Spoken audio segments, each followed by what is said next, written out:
ആശ്വാസം നിലച്ചു കഴിഞ്ഞു. മോന്റെ കയ്യിലെങ്ങനെ വിക്രമങ്ങീന്ന് റോഡി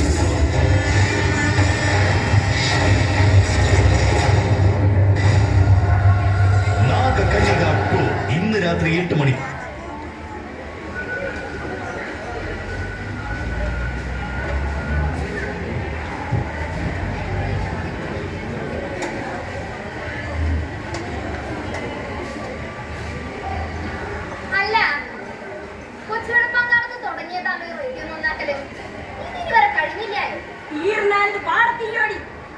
എന്നാ ചോദ്യം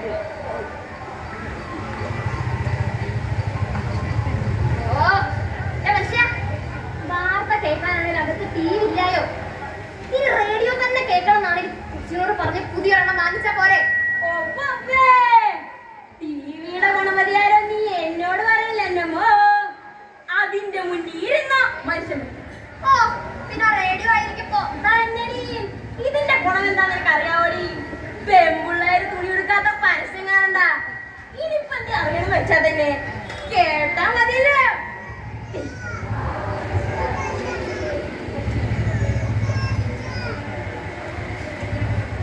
അല്ല ഇന്നെങ്ങാനും ശരിയാവും.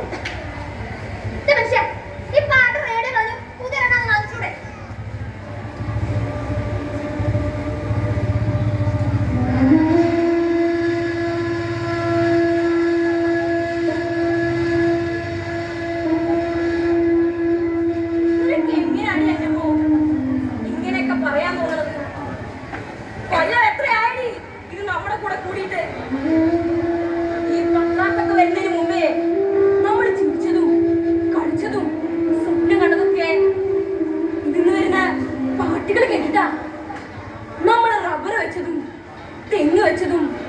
നെല്ലിന് വളമിട്ടതൊക്കെ ഇരുന്ന് വരുന്ന വാർത്തകൾ കേട്ടിട്ടല്ലോടി.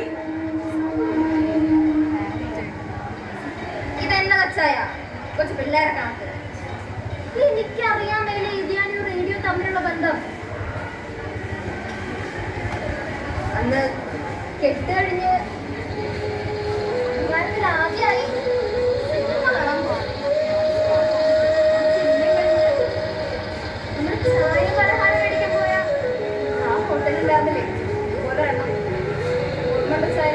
അപ്പൊ നിനക്ക് ഓർമ്മയുണ്ടല്ലേ അന്ന് നീയാ എന്റെ അടുത്ത് പറഞ്ഞത് ഇതുപോലെ നമുക്ക് വാങ്ങിച്ചായാ.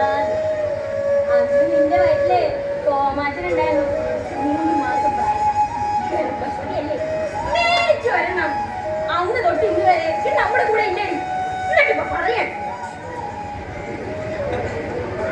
അന്ന് രാത്രിയിലേ ഇതെന്ന് വന്നൊരു പാട്ടുണ്ട്. നമ്മുടെ തന്നെ സിനിമാ പടത്തിലെ പാട്ട് ഓർമ്മ പണ്ട് പണ്ട് നിന്നെ കണ്ട നാളയ പാട്ടുപാടാനറിയാത്തതാ മരക്കിളി. പണ്ട് പണ്ട് പണ്ട് നിന്നെ കണ്ട നാളയ പാട്ടുപാടാനറിയാത്തതാ മരക്കിളി.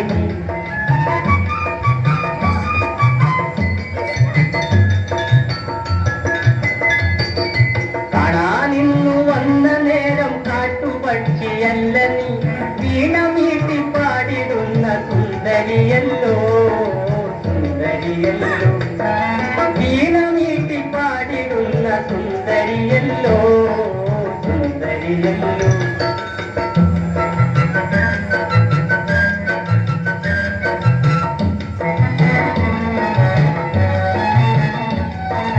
പാട്ടുകാരി പെണ്ണേ നീയൊരു പന്തരിലേറി എന്റെ വീട്ടിൽ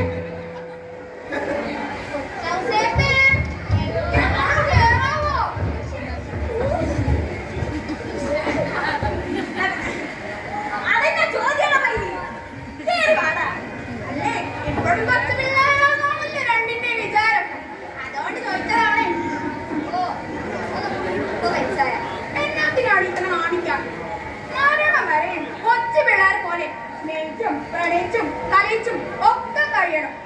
അതാ അതിന്റെ